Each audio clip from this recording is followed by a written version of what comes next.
Despite an all-star appearance for Orlando Arcia in 2023, many people still question if he should be the shortstop going forward, and certainly if he's the shortstop of the future. And with the extension of Alex Anthopoulos as the Braves GM, some people are wondering if he needs to make another extension with Max Fried. I'll answer those questions and many more on today's Mailbag episode of Locked On Braves, so let's get into it. You are Locked On Braves, your daily Atlanta Braves podcast. Part of the Locked On Podcast Network, your team every day.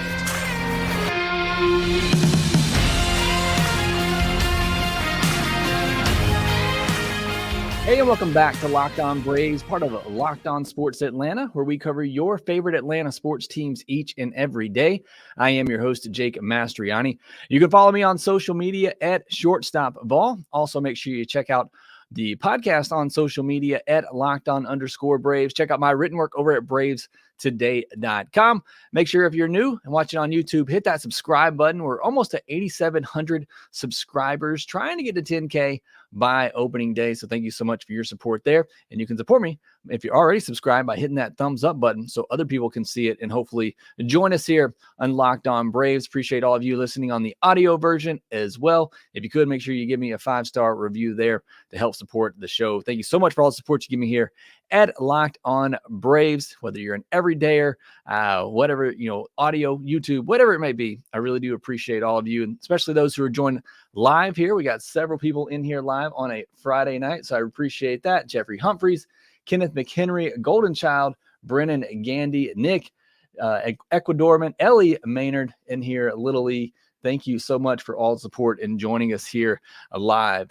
In today's podcast, we are going to do a mailbag episode podcast here. Got a lot of questions to answer. A lot of you sent in some really good questions. Took me a long time to do some little extra research on some of these questions, but they're all great. I look forward to diving into these. And it's a wide range of questions, but we got several on the shortstop position about Orlando Arcia. Is he the right choice for the Braves at shortstop, not just in the future, but maybe in 2024 as well? So we'll talk about that. The Alex Anthopoulos extension. Should Max Fried get an extension? Got a lot of questions to get into. I love these Friday mailbag episodes, and thank you so much for submitting those questions. Today's episode, though, is brought to you by Gametime. Download the Gametime app, create an account, and use code LOCKEDON for $20 off your first purchase. Again, that's code LOCKEDON at Gametime for $20 off your first purchase. Let's start with the Braves news, as we have a little bit to talk about. Just discussed on Wednesday's podcast about how the Braves need to hurry and lock up Alex Anthopoulos. And hey, who knew? Terry McGurk, the guys over there, they are everydayers here at Locked On Braves, because they did exactly that. And they extended him not just for a couple of years. I suggested or suspected maybe 4 years. They locked him up through 3031 or 2031. 3031 would be something. 2031. I don't know that I've ever seen a GM or a manager extended that long. So that tells you how much they love Alex Anthopoulos. And as I said on Wednesday, why wouldn't you want to see this through to the end? And, really going through the rest of this decade is where I think this contention window will continue into. I mean, a lot of the guys the Braves have right now are still very young. So I could see them still being a contending team into 2028, hopefully into 2030 and 2031 when that deal ends. So the Braves take care of business. They get Alex Anthopoulos locked up.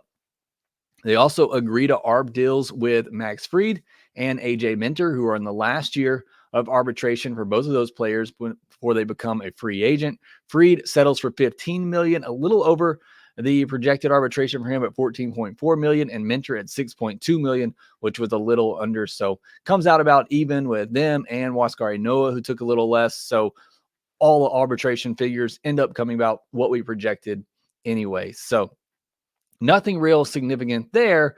And then the big news, huge news for the Braves, they signed Charlie Culberson on a minor league deal as a relief pitcher. And I am super excited about this. This is certainly a bias type thing here, but I love Charlie Culberson. So I was ecstatic to hear this. We got a question on it as well. Ballistic says, what's your thoughts on Charlie Culberson revamping his career by pitching? He threw 94, had good stuff. Super excited to see this fan base help and support him.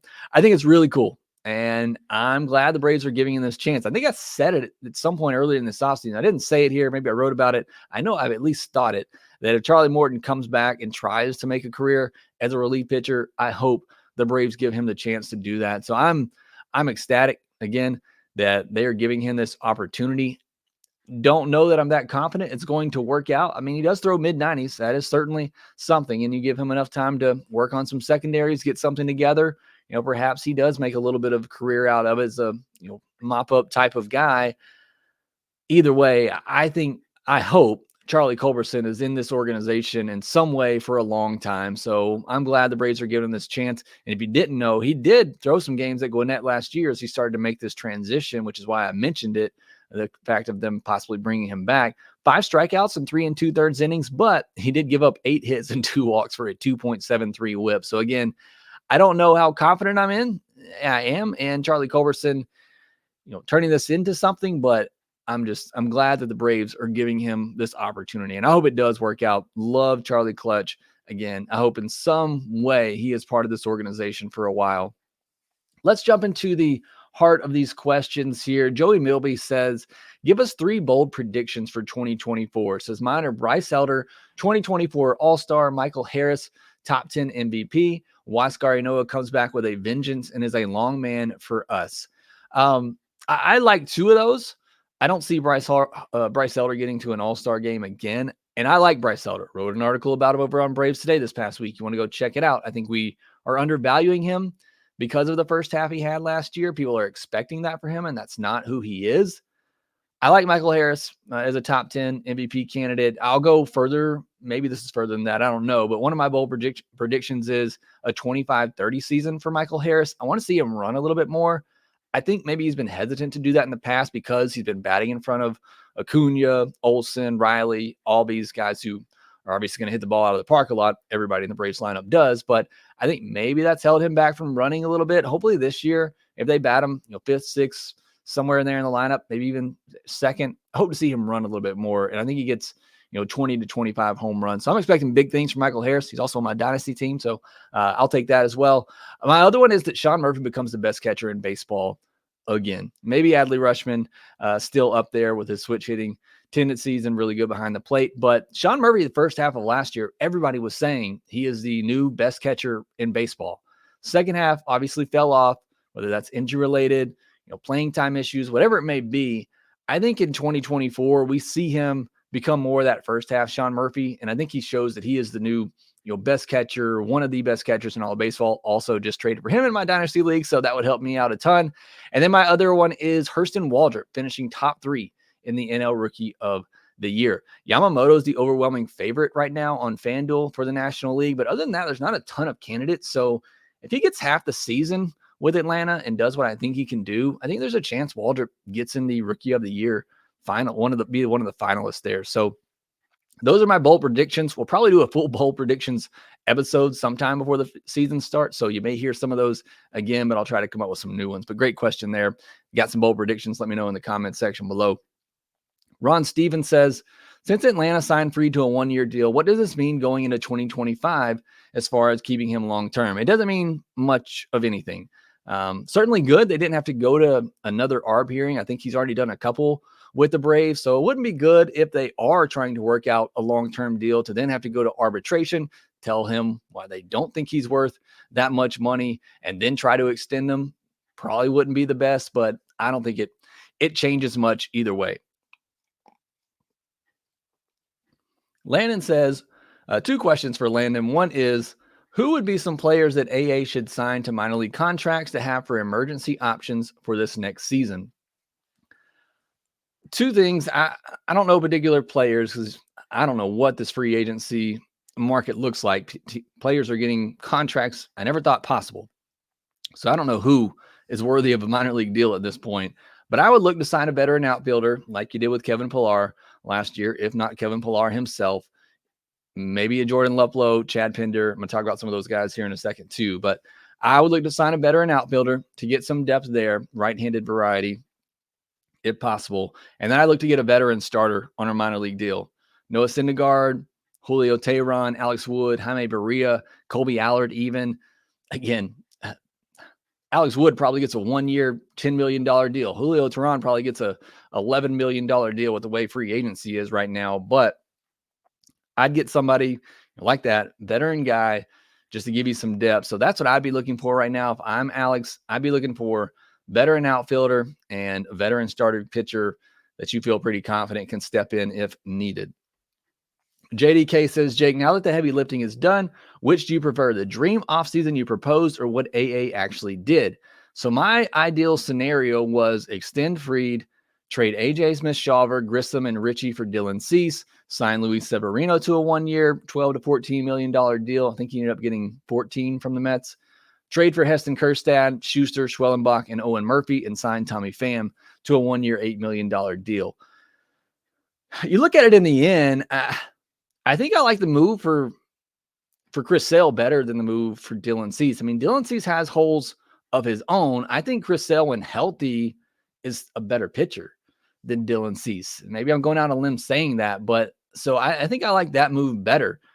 The trade I proposed for Heston Kjerstad, I mean, I think there's a chance that Jared Kelenic can be just as good as Heston Kjerstad. The move for Severino, 1-year, $14 million. You know, I could live without that happening. Still would like to see them get some more veteran depth in the rotation. The move for Tommy Pham is still a possibility, although if they're not wanting to go over that third threshold, then maybe it's not. You know, it was a lot of maneuvering so that you didn't have to give up a lot of prospects in order to, you know, get the players they got. I think I like the offseason that AA had better. Again, it's a lot of moving parts. You took on a lot of money, but you were able to keep AJ Smith-Shawver. You're able to keep J.R. Ritchie. You're able to keep Spencer Schwellenbach. You're able to keep Owen Murphy. So now not only do you have those guys to try to build the rotation for the future, you have those guys in case you need to make other trades. So I think I like the offseason that AA had better. All right, we got a lot of other questions to get into, including some about the shortstop position. We'll get to all of those here next. You shouldn't have to worry when you buy tickets to your next big event, and you don't with Gametime. A lot of you asked me in the past, what's the sponsor on your show to buy tickets from, and what's that code? Well, the app is Gametime, and the code is Locked On, getting you $20 off your first purchase. They have last-minute deals, all-in prices, views from your seat, and the best price guarantee. Gametime takes the guesswork out of buying tickets. Find exclusive flash sales and sponsored deals on tickets for football, basketball, baseball, concert, comedy, theater, and more. You want to get those last-minute tickets to a minus 30-degree game in Kansas City? You can do that over on Gametime. And the Gametime guarantee means you'll always get the best price. If you find tickets in the same section row for less, Gametime will credit you 110% of the difference. I've used Gametime myself to go to Braves game. Super simple, easy app to use, and I love using Gametime. It takes the guesswork out of buying tickets. Download the Gametime app, create an account, use code LOCKEDON for $20 off your first purchase. Terms apply. Again, create an account, redeem code LOCKEDON, LOCKEDON, for $20 off. Download Gametime today. Last minute tickets, lowest price guaranteed. I want to remind you again that Locked On has launched the first ever national sports 24/7 streaming channel on YouTube. Locked On Sports Today is here for you 24/7, covering the top sports stories of the day with the local experts of Locked On, plus our national shows covering every league. Go to Locked On Sports Today on YouTube and subscribe to the first ever national sports 24/7 streaming channel. Getting back into some questions, I got a lot more to get to here. G says, who's the replacement if Minter walks? So good question. I do think Minter walks. I'm probably going to write an article about this. I want to dive into Minter a little bit and see if maybe some regression is coming for him. You know, I had a rough start to 2023. I think there's some possible regression for Minter. But who's the possible replacement for him? Aaron Bummer has a $7.25 million team option for 25. Matzek has a $5.5 million team option for 25. They still have Dylan Lee, who's in his first year of arbitration. They got Angel Perdomo, who I guess I didn't realize it. He's a lefty as well, and he's still pre-arb eligible, coming off surgery next year. And then they also made the move for Ray Kerr and that Matt Carpenter deal they made with the Padres. So they have gobbled up a lot of lefties this year. And that brings up another question from Brent.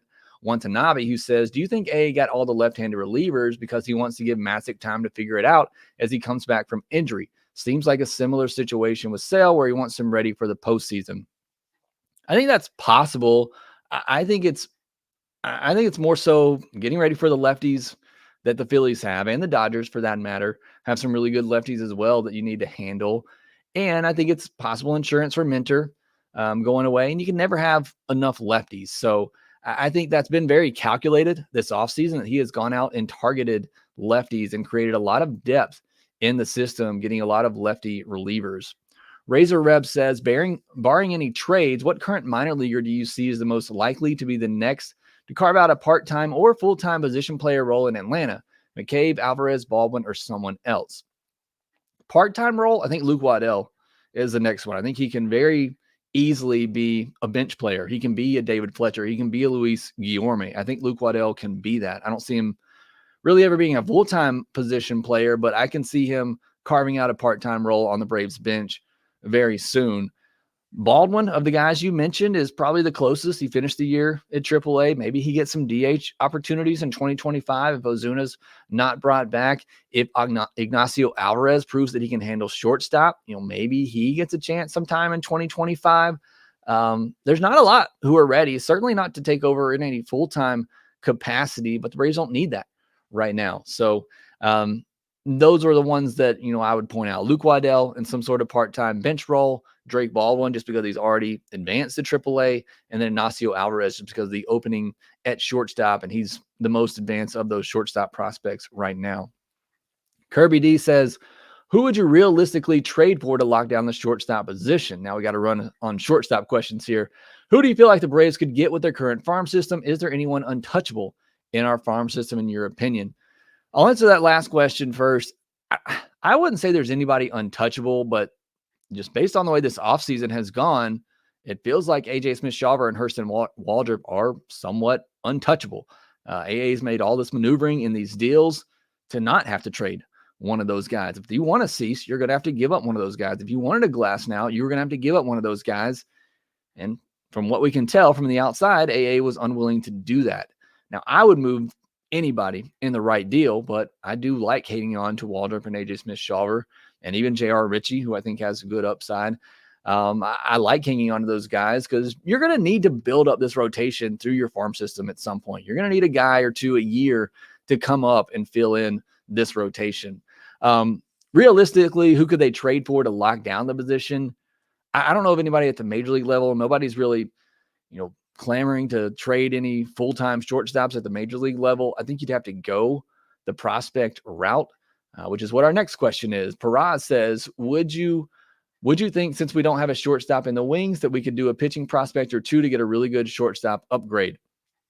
This has been my hope, really even going back to last offseason. My hope has been that the Braves swap a starting pitching prospect or two to get a young shortstop in the system that they can groom into the role. They don't have that right now.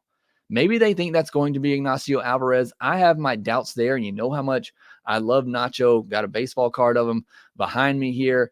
I just have my doubts that he can stick defensively at shortstop. I know the Mariners have a ton of shortstop prospects, the Reds, the Orioles. I would love to see the Braves go out and make a prospect trade, similar kind of to what the Dodgers just did with the Cubs, to get a shortstop in their system they feel like they can groom into it. Target a team that already has their future shortstop at the big league level. The Royals are a team that come to mind. I don't know if they have any shortstop prospects, but certainly Bobby Witt is there for a long time, and see what you can get at the minor league level and groom them into that role. That's been my hope now for 2 off seasons, that the Braves would do that, because I just don't see anybody in that system that I think is going to be ready for that anytime soon. David C. Black, if the Padres are shopping Ha-Seong Kim, is he the type of player that could fit an upgrade at short? While unlikely we have the pieces for a trade, he does have a higher WAR, realize it's 1 year of control without knowing if there's an opportunity to trade and extend. Depends on the cost. I think Ha-Seong Kim, while he's solid defensively at shortstop, he's much better at second base, and I think that's where he fits. I'd be aware of some regression with him, especially in the power. I don't think he's a 17 home run hitter like he was last year. He's 3rd percentile in hard hit rate, 7th in average exit velocity, Part of that because he does make a lot of contact and he walks a lot. He has good speed, so that gives him a safe floor as a high contact, good speed type of guy. I think he's ultimately a 260, 270 hitter, 10 to 15 home runs, 25 to 30 stolen bases. And again, I think probably average to above average, defense at shortstop. So it's not a bad option. I don't love it. I think it'd probably be a slight upgrade over what you get with Arcia, especially, you consider the speed, but it's not a no-brainer in my mind to go get Ha-Seong Kim. Brent Watanabe says, who do you think is more likely to have a better career between Grissom or Kelenic? Great question here. He says, I think Grissom has a safer floor, but Kelenic has a higher ceiling. And I think that's spot on. And that's probably the way I would have answered it if you didn't already answer it for me. Kelenic has the better chance of being a 2020 player. Vaughn Grissom's contact skills give him a safer floor. But I do like the upside of Kelenic a little bit better. And I'm a little biased here, obviously, because Kelnic's now with the Braves and Vaughn Grissom isn't. But I think if you would have asked me this even before the trade happened, I would have said Kelenic has a chance to be an all-star in a season. Or, give him a season, everything goes well. I think Kelenic has a chance to be an all-star. I don't think Vaughn Grissom has that type of upside. I think he has a safer floor. I think he's going to be a solid, give him some years as a starter at second base, then in a utility role. But I think Kelenic, if he puts it all together, he has all-star potential. I don't think Vaughn Grissom has that. All right, I got a lot more questions I need to get to, some really good ones as well. We'll jump into the rest of the questions here next. Get into all the action this NFL postseason with FanDuel. FanDuel is America's #1 sports book. You can get in on all the action right now, from NFL playoffs are starting at the moment. You got NHL going on right now, NBA, college basketball. There's so many opportunities right now to get in on this sports action. You can do so over at FanDuel.com/LockedOn. And right now, our new customers get $150 in bonus bets with any winning $5 moneyline bet. That's $150 if your team wins. You got wild card weekend in the NFL coming up this weekend, so you can get in on that. Get on some future bets for MLB as well. Acuna, Strider, your MVP and Cy Young favorites right now. So you can go over to Locked On or FanDuel.com/LockedOn to see those MLB futures bets. They also have an app that is so easy to use and so many different ways to bet. They have live same game parlays, find bets in the new Explore tab, make a parlay in the Parlay Hub, which is the best way to find popular parlays, and so many more to choose from. Visit FanDuel.com/LockedOn. Also, make sure you visit FanDuel.com/PlaySafe for tools and resources to help you stay in control of the way you play. FanDuel, official partner of the NFL. I want to remind you again that Locked On has launched the first ever national sports 24/7 streaming channel on YouTube. Locked On Sports Today is here for you 24/7, covering the top sports stories of the day with the local experts of Locked On, plus our national shows covering every league. Go to Locked On Sports Today on YouTube and subscribe to the first ever national sports 24/7 streaming channel. All right, I got a lot more questions to get into here. I'm going to try to run through some of these pretty quickly. I told you, y'all gave me a lot of great questions and some good ones to talk about. So I want to make sure I talk about all of them as thoroughly as I can and give them the attention they deserved. Blake Newsom says, intriguing question. Let's take it back to the 2021-22 offseason. Do you think the Braves made a mistake in letting Chris Martin walk going into 2022, being that they kept guys like Darren O'Day, Tyler Thornburg, and Tucker Davidson? Instead, for that pen, the Cubs didn't pay him much, and I feel like he's the fifth and forgotten piece of the night shift. So, I mean, certainly in hindsight, you can say he was better than those guys you mentioned, but I remember being pretty satisfied with them letting him go after that year, and he wasn't very good in 2021, just a 6.9 K per nine that season. So I remember being fine with the fact that the Braves let him walk going into that offseason. Again, you can look at it in hindsight and say maybe they should have brought him back with as good as he's pitched. I'm also still a little salty about 2019. I know there's nothing he could do about it, but I still somewhat blame him for game one of that NLDS, coming in, getting an injury, and then having to bring in Luke Jackson, blow that game, blow that series. I hate that series. That's one of my least favorite series of all time. But again, no ill will towards Chris Martin. Glad he's turned it back on and had a good career there, but that 2019 game still kind of bugs me. Leland Hurt says, hey, Jake, very good news about Braves extending AA, signing Max and AGA to one-year deals. My question is, does this enhance the Braves' chances to extend one or both for extended time? No, kind of already answered that earlier. But another question from Leland says, do you know why Mississippi Braves were moved to Columbus? So I'm glad Leland brought this up because I hadn't mentioned it yet. Braves AA affiliates moving from Mississippi to Columbus, Georgia in 2025. This is all just in an effort to get all their minor league teams closer to Atlanta. It just makes it easier for roaming scouts and getting players called up, although it's not common to have players called up from AA straight to Atlanta, but we have seen the Braves do it several times in the last couple of years. But it's all just an effort to get everything kind of closer together. So now you're in Rome, you're in Gwinnett, you're in Columbus, and then Augusta is not too far over the Georgia border either. So that's all that's really about. Jason says, time to revisit the right-handed outfield options. Is it, though? Has anything really changed with the right-handed outfield options? As far as I know, and let me know if I'm missing something, Robbie Grossman, Randall Grichuk, Michael A. Taylor, Adam Duvall, A.J. Pollock, Kike Hernandez, Whit Merrifield, Tommy Pham are all still unsigned.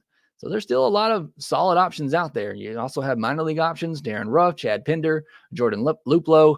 So there's still a lot of options out there, right-handed outfield options that could be available. Scott McIntyre, since Fletcher's passed through waivers and is no longer on the 40-man, does his contract count towards the Braves' CBT? So yes, it does.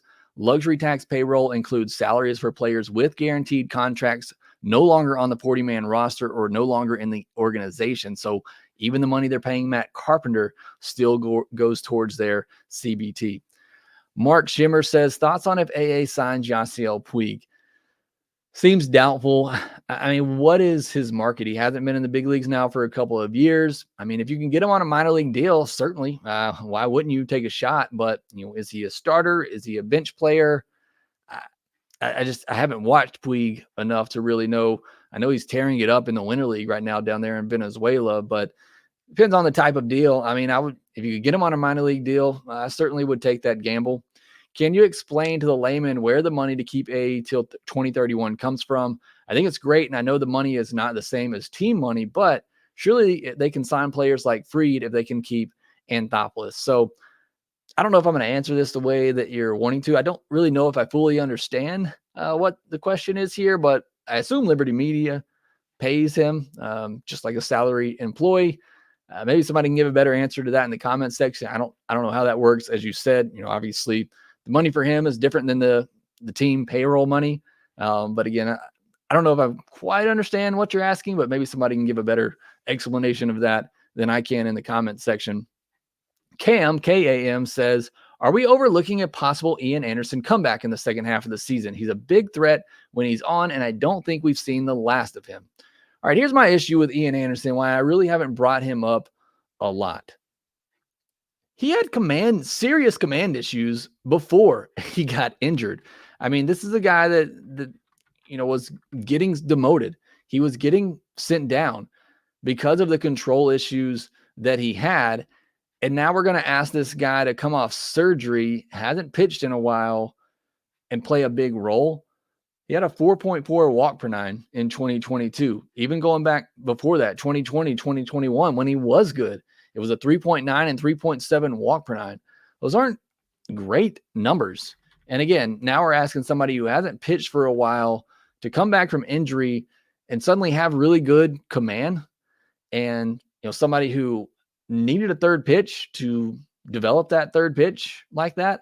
I think it's just a lot to ask. I'm not giving up on Ian Anderson. I'm certainly not, but that's just a very big ask for him. And I'm not putting a lot of stock into Ian Anderson for 2024. Could he put it all together and come back in 2025 and be a big piece? Yes. But for me, it's similar to what I said about Soroka last year. I'm not counting on anything from him. I'm not expecting anything from him. But if he gives us something and gives us something good, then it's fantastic. It's just a cherry on top. But I would not expect much from Ian Anderson, at least in 2024. Again, I'm not giving up on him, but I'm not expecting anything from him this coming up season.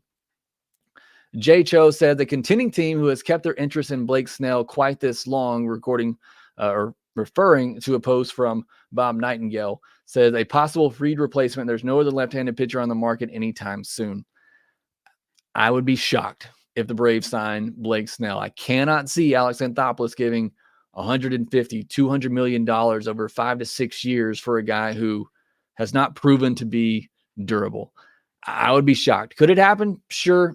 I think the chances of that happening are 5%, maybe even less. So I doubt the Braves are that mystery team. All right, that's all the questions. Thanks so much for sending those in. Thanks so much for those in the comment section. Of over 120 people in here live on a Friday night. Thank you so much.